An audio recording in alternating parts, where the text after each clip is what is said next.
தமிழகம் எங்கும் Max Gold cash for your gold. Max Gold நீங்க தங்க மட்டும் இல்லைங்க, பிளாட்டினம், டைமண்ட், சில்வர், ரூபினி எதை வேணாலும் விற்கலாம். உங்களுக்கான பணம் ரொக்கமா கையிலயோ இல்லைன்னா பேங்க் அக்கௌண்ட்லயோ உடனடியாக செலுத்திடுவாங்க. மார்க்கெட் மதிப்பை விட 100 ரூபாய் ஒரு கிராமுக்கு உங்களுக்கு கூடுதலா கிடைக்கும். தமிழ்நாடு முழுக்க டோர் ஸ்டெப் சர்வீஸும் இவங்க ப்ரொவைட் பண்றாங்க. உங்களுக்கு கோல்டு விற்கணும்னு அதுக்கு ஒரே ஒரு பெஸ்ட் பிளேஸ் மேக்ஸ் கோல்டு தான். கால் 04445454545. வணக்கம். Big topic with Karthik மயக்குமார். தாவேகா கரூர் துயரம் இருக்குல்ல, இதை பத்தி தான் பல விஷயங்கள் பார்க்க போறோம். அதுவும் திருமாவளவன் அவர்கள் இது போல பேசுவார்னு சத்தியமா எதிர்பார்த்திருக்க மாட்டீங்க, பேசியிருக்காரு. அதாவது தாவேகாவையும் திமுகவையும் சேர்த்து பேச முடியுமா? அவர் பேசியிருக்காருங்க கூட்டணியில் இருந்துகிட்டு. இது எல்லாத பத்தி தான் முழுக்க பார்க்க போறோம். நிகழ்ச்சிக்குள்ள போலாம். இதே சிஎம் அவர்கள் இதே கரூருக்கு வந்தப்போ, ஐயா ஃபேக்ட் செக் நண்பர்களே, இந்த திமுக குடும்பத்துக்கு ஊழல் பண்ற பணத்தை எல்லாம் 24/7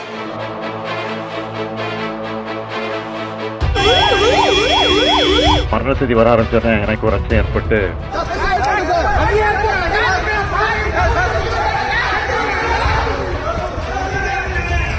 இந்த நேரத்தில் ஒவ்வொருவரும் எந்த மனநிலையில் இருப்பார் என்று நமக்கு தெரியாது. விஜய் அவர்கள் மேல யாரு செருப்பை வீசினது? இதுதான் இப்போ வரைக்கும் பெரிய கேள்வியா இருந்துகிட்டு இருக்கா. ஆக்சுவலா இந்த கேள்வியை செந்தில் பாலாஜி அவர்கள்கிட்ட கேட்டா அவர் என்ன சொன்னாரு? ஏங்க, அங்க நிறைய பேரும் ஒரு மாதிரி நிலைமைக்கு ஆளாயிட்டாங்க, நிலைமை மோசமாயிடுச்சு. அப்ப விஜய் அவர்களோட கவனத்தை ஈர்க்கிறதுக்காக ஏன் கூட்டத்தில் இருந்தவங்களே செருப்பை வீசிருக்கூடாது, இன்னும் சில பொருட்களை வீசிருக்கூடாது அப்படின்னு சொல்லியிருந்தாரு.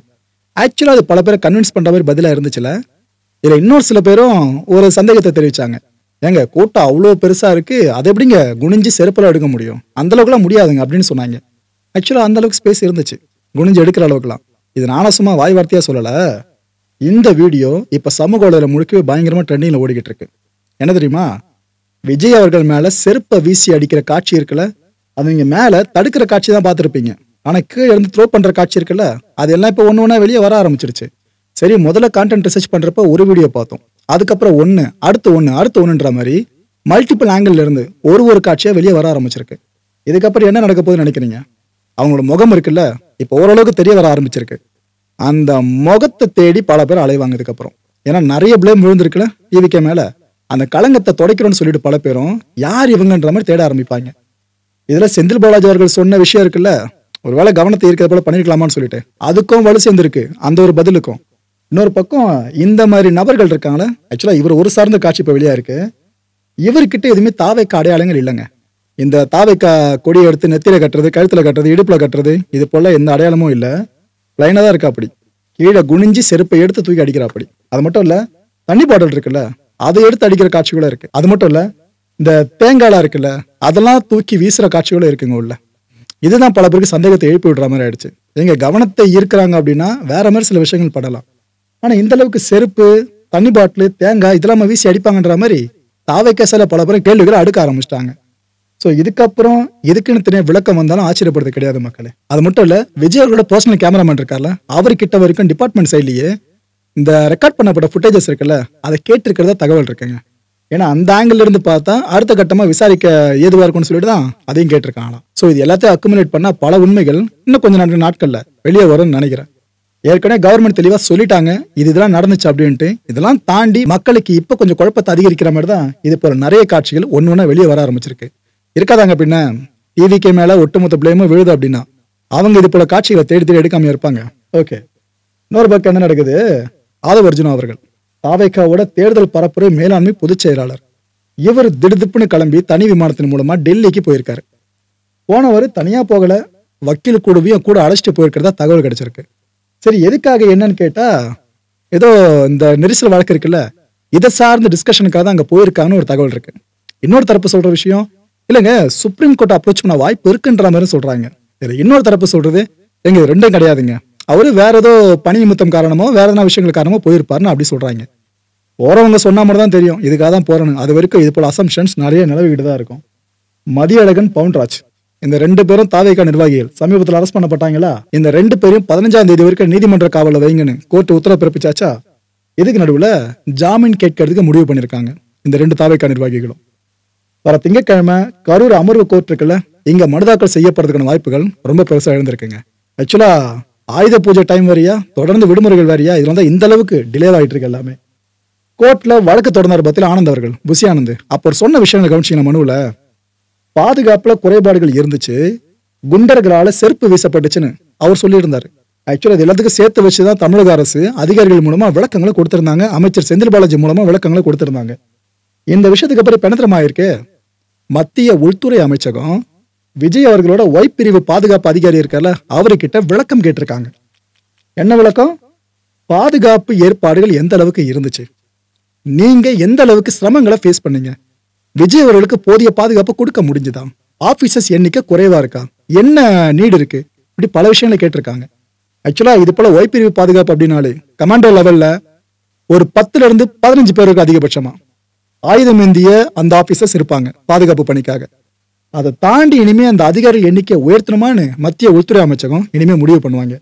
இப்போதைக்கு ஒய் பிரிவு பாதுகாப்பு அதிகாரி கிட்ட மட்டும் கேட்டிருக்காங்க. இது இப்படியே போச்சுன்னா தமிழக அரசு கிட்ட விளக்கம் கேட்கறதுக்கும் ரொம்ப நாட்கள் ஆகாது. இதை தாண்டி இன்னொரு முக்கியமான விஷயங்க, இப்போதைக்கு தமிழ்நாடு அரசியல்லையே புயலை கிளப்பி இருக்கிறதுன்னு பாத்தீங்கன்னா இவர் பேசியிருக்க விஷயங்கள் தான். விடுதலை சிறுத்தைகள் கட்சியோட தலைவரான தொல் திருமாவளவன் அவர்கள் என்னென்ன சொல்லியிருக்காங்க, விஜயால ஒருபோதும் ஆட்சியை பிடிக்கவே முடியாதுப்பா, விஜய் ஆபத்தான அரசியலை கையில எடுத்திருக்கிறதா சொல்றாரு. விஜய் மேல எதுக்காக என்ன வழக்கு பதிவு செய்யாம இருக்கீங்கன்னு கேட்கிறாரு. இருக்கீங்கன்னு யாரை கேட்கிறாரு? தமிழ்நாடு அரசையும் தமிழக போலீஸ் டிபார்ட்மெண்ட்டையும் கேட்கிறாரு. திமுக கூட கூட்டணியில இருக்கவங்க, அதை மறந்துடாதீங்க மக்களே. அவரை வீட்டுல உட்கார வச்சுட்டு அவருக்கு பாதுகாப்புலாம் கொடுத்துக்கிட்டு இருக்கீங்க விஜய்க்கு. இந்த அணுகுமுறை இருக்குல்ல, இதனால சுத்தமா ஏத்துக்க முடியலங்க அப்படின்னு ஆதங்கப்பட்டு பேசியிருக்காரு ஒரு பிரஸ் மீட்ல. இதோட நிறுத்திக்கல, சிஎம் சார் என்கிட்ட மோதுங்களேன் அப்படின்னா விஜய் சவால் விட்டுறாரு. என்ன வேணும்னாலும் பேசுறதுக்கு விஜய அனுமதிக்கிறீங்க வேற. இவ்வளவு செஞ்ச பிறகும் எதுக்காக இன்னும் ஆக்ஷன் எடுக்க மாட்டீங்க? அரசுக்கும் விஜய்க்கும் அண்டர் கிரவுண்ட் டீலிங் இருக்கான்னு கேட்டிருக்காருங்க. யாருமே எதிர்பார்க்காத வார்த்தைகள்ல திருமாவர்கள் கேட்டிருக்காங்க. இது நீங்க 2 கண்ணோட்டமா எடுத்துக்கலாம். ஒண்ணு, கூட்டணி போதும், ஒருவேளை தொகுதி பங்கிடுறத கேட்டு சீட்டு கிடைக்கலன்றதுக்கு அது கூட்டணி போதுன்னு அவங்க ஒரு முடிவு எடுத்து அதுக்கான சிக்னலா இது போல வார்த்தைகளை பயன்படுத்திருக்கலாம். அப்படி இல்லையா, தமிழ்நாடு அரசு போனா போட்டுன்னு விட்டுட்டு இருக்கு விஜய, இதெல்லாம் சரி வராது, நான் கூட்டணி கட்சி சைட்ல இருந்து நான் ப்ரெஷர் கொடுக்குறேன், நீங்க அரெஸ்ட் பண்ணுங்க, நமக்கு கூட்டணி நலம் தான் முக்கியம் அப்படின்னு முடிவு பண்ணுறோம். என்னவோ அது அண்ணனுக்கு மட்டும்தான் வெளிச்சம். ஆனா இந்த வார்த்தைகள் அவர் பயன்படுத்திருக்காருங்க, எதிர்பார்க்காத வார்த்தைகள். இதை தொடர்ந்து என்ன சொல்றாரு, அண்ணா ஹசாரே இவரை பயன்படுத்தி காங்கிரஸை தூக்கி எறிஞ்சது பாஜக. இதுக்கு பிற்பாடு கெஜ்ரிவாலையும் அப்புறப்படுத்தி பாஜக டெல்லிக்குள்ள நுழைஞ்சிருச்சு. இது நாளைக்கு தமிழ்நாட்டிலேயே நடக்கும். ஓரிரு தேர்தலுக்கு விட்டு பிடிக்கிறதா பாஜகவோட ஸ்டைலே, அவங்களோட பாணியே. இப்ப நடந்துட்டு இருக்கல, இது எல்லாமே தமிழகத்தை கலவர பூமியா மாத்துறதுக்கான அடித்தளம் அப்படின்னு திருமாவளவன் அவர்கள் பாஜகவோட இன்டர்ஃபியரன்ஸ் சார்ந்து பேச ஆரம்பிச்சிருக்காரு. ஆனா ஒண்ணுங்க, விஜயை தொட்டதும் அதாவது அவர் மேல பிளேம சொன்னதும் தாவேகா நிர்வாகிகள் கொந்தளிச்சாங்களோ இல்லையோ, ஒரு பக்கம் அதிமுக இன்னொரு பக்கம் பாஜக அந்த அளவுக்கு கொந்தளிச்சிருக்காங்க. ஏன்னா அவங்க 2 பார்ட்டியும் தெளிவா சிக்னலை கொடுத்துட்டாங்க. ஏன்பா நீ வீழ்த்து நினைக்கிறது ஒரு ஆலமரத்தை, நீ இன்னும் செடியா தான் இருக்கீங்க, தாவேகா சார்ந்த ஒரு பெரிய மரமான அரசியல் கட்சியெல்லாம் வளரல, அதனால ஏற்கனவே மரமா இருக்கு, எங்க கூட சேர்ந்துக்குங்க, எல்லாருமே சேர்ந்து வீழ்த்துவோம் தான் அவங்க பிளான் பண்ணிட்டு இருக்காங்க. ஆனா விஜய் அவர்கள் தெளிவா இருக்கார்ல, நின்னா தனியாதான், கூட்டணி வச்சுக்கணுமா என்கிட்ட நீங்க வாங்க, ஆனா சிஎம் கேண்டிடேட் நான் தான்றதுல தெளிவா இருக்கார்ல. இதான் முட்டி மோதிக்கிட்டு இருக்கு. ஆனா இவர் என்னதான் நோ சொன்னாலும் ஏடிஎம்கே பிஜேபி கரெக்டா காய் நகர்த்துறாங்க. விஜய் அவர்களை விட்டு கொடுக்குற மாதிரி தெரியலங்க. நீங்க வரலன்னா என்ன, நாங்க வரோன்ற மாதிரி தான் அடுத்தடுத்து வந்துகிட்டு இருக்காங்க அவரை நோக்கி. விஜய் அவர்களை கூட்டணிக்குள்ள இழுக்கிறதுக்கு பாஜக அதிமுக முயற்சி பண்ணிட்டு இருக்கிறதாவும் திருமாவளவன் அவர்கள் சொல்லியிருக்காங்க. இதன் மூலமா திமுகவை குறிவைக்க திட்டம் போட்டிருக்கிறதா சொல்றாங்க. உனக்கு கவனிச்சிங்களா, விஜய் அவர்களோட அரசியல் பிரவேசம் சார்ந்த ஆரம்ப கட்டத்துல திமுக சார்ந்து பெருசா யாருமே ரியாக்ட் பண்ண மாட்டாங்க. விஜய் அவர்கள் என்ன சொன்னாலும் பெருசா ரியாக்ட் பண்ண மாட்டாங்க. ஆனா இந்த சமீப காலமா பாத்தீங்களா, ஒட்டுமொத்த திமுக ரியாக்ட் பண்ணுது. அது மட்டும் இல்ல, சினிமா கலைஞர்கள் அவங்கள வச்சு விஜய் அவர்கள் அரசியல் லாய்க்கு இல்ல அப்படின்னு சொல்ல வச்சாங்க. லிட்டரலா அப்படி போய்கிட்டு இருக்கு. இந்த அளவுக்கு எல்லாருமே ரியாக்ட் பண்ண ஆரம்பிச்சிருக்காங்கன்னா அதிமுக பாஜக விஜய் நெருங்கிட்டு இருக்கல, இது ஒண்ணு மட்டும் தான் காரணமா இருக்க முடியும். 41 பேர் உயிரிழந்தது பாஜகவுக்கு வருத்தமே கிடையாது அதுல. ஆனா அரசியல் செய்யறதுல மட்டும்தான் அவங்களுக்கு அக்கறை இருக்கு.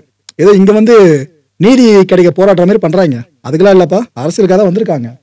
பாஜக எதுக்காக விஜய்க்கு இப்படி முட்டு கொடுக்கணும்? இது போல வார்த்தைகளை பெருசா அவர் பேச மாட்டாரு, ஆனா இங்க பயன்படுத்திருக்காரு. இது போல வார்த்தைகள் ரொம்ப ஹாஷா இருக்கிறத வச்சு நம்மளுக்கு புரிஞ்சுக்க முடியுது எந்த அளவுக்கு அவங்க ஆதங்கத்துல இருக்காங்க அப்படின்னு சொல்லிட்டு. ஒன்னு யோசிச்சு பாருங்களேன், ஒருவேளை பாஜக அதிமுக டிவிகே 3 கட்சிகளும் ஒன்னா சேர்ந்துட்டாங்கன்னா இதுக்கப்புறம் மைனஸ் எந்த பக்கம் அதிகமா இருக்குன்னு நினைக்கிறீங்க? Okay right. இதை தொடர்ந்து முக்கியமான ஒரு விஷயங்க, நயினார் நாகேந்திரன் அவர்கள் தமிழக பாஜக தலைவர், இவர் உடனே மறுப்பு சொல்லிட்டாரு. அதாவது பாஜகவை கொள்கை எதிரி அப்படின்னு விஜய் ஏற்கனவே சொல்லிட்டாருங்க, பிரகடனப்படுத்திட்டாரு. அப்புறம் எதுக்காக எங்களோட பிடியில அவர் இருக்கணும் அப்படின்னு கேட்கிறாரு.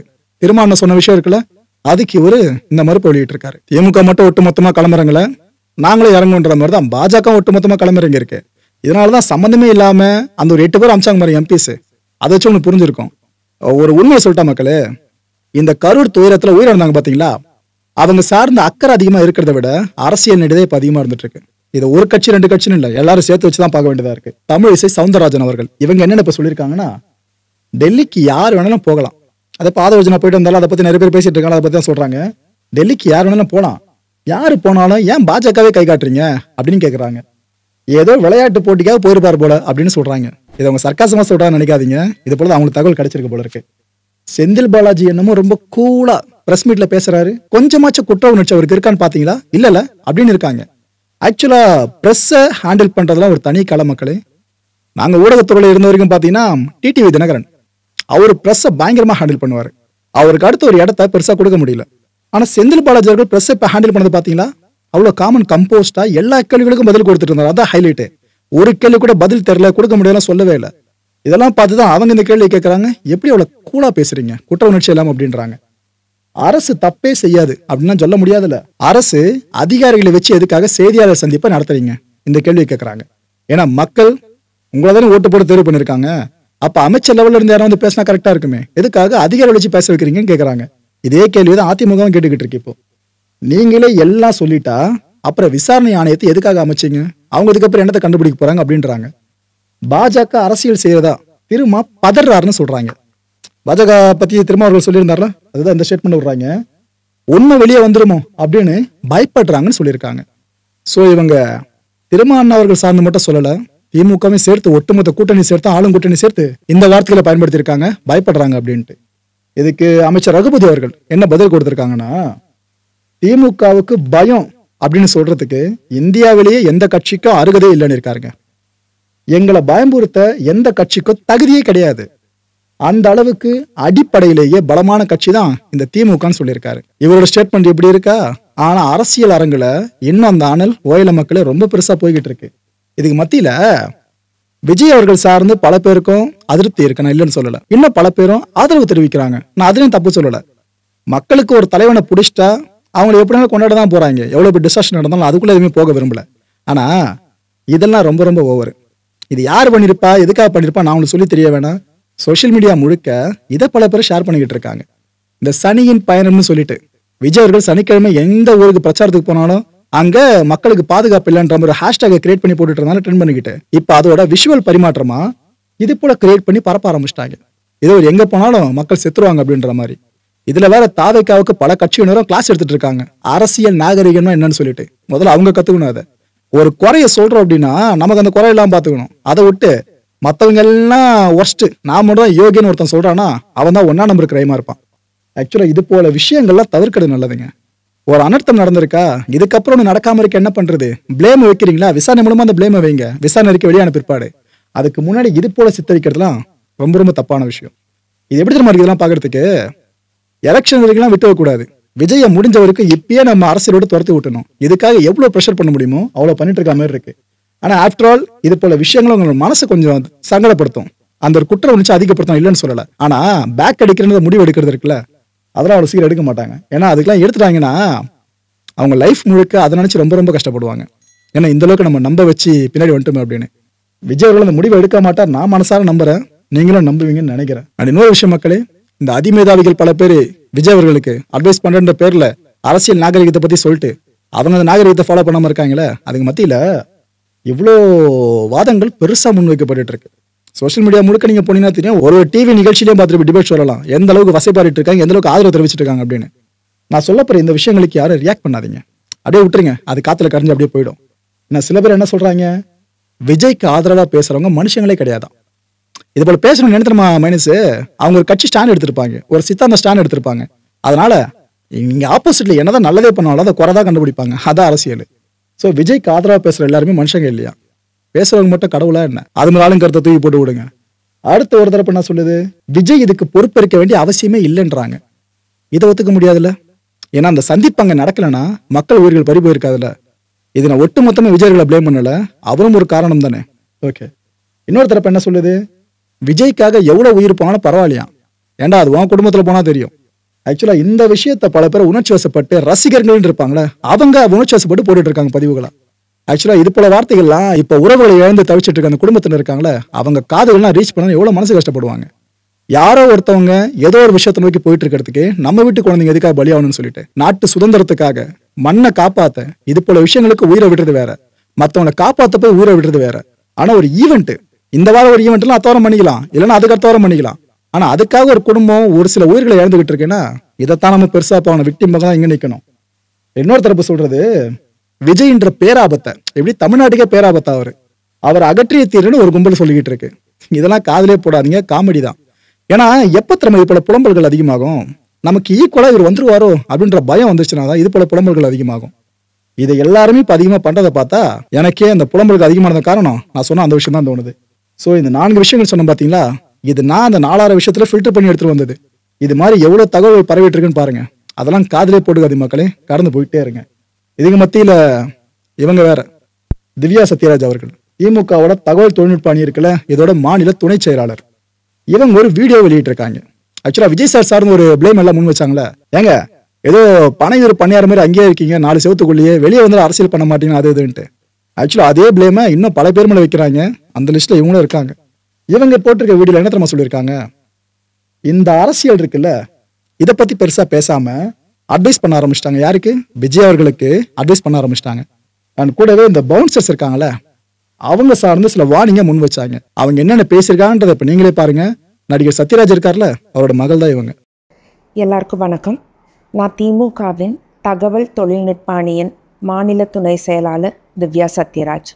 ஆனால் நான் இன்னைக்கு அரசியல்வாதியாக பேச வரல, ஒரு நியூட்ரிஷனிஸ்டாக, ஒரு ஊட்டச்சத்து நிபுணராக சில விஷயங்கள் சொல்லணும்னு தோணுச்சு. கரூர் கூட்டம் மாதிரி ஒரு கூட்டத்தில் நீங்கள் ரொம்ப நேரம் வெயிலில் நிற்கும்போது உங்கள் சுகர் லெவல்ஸ் ட்ராப் ஆகலாம், நீங்கள் டீஹைட்ரேட் ஆகலாம், ஃபெயிண்ட் ஆகலாம்.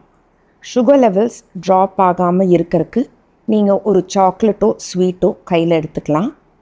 டீஹைட்ரேஷன் ஆகாமல் இருக்கிறதுக்கு நீங்கள் ஒரு பாட்டில், ஸ்ட்ராப் வச்ச வாட்டர் பாட்டில் வாங்கிக்கோங்க.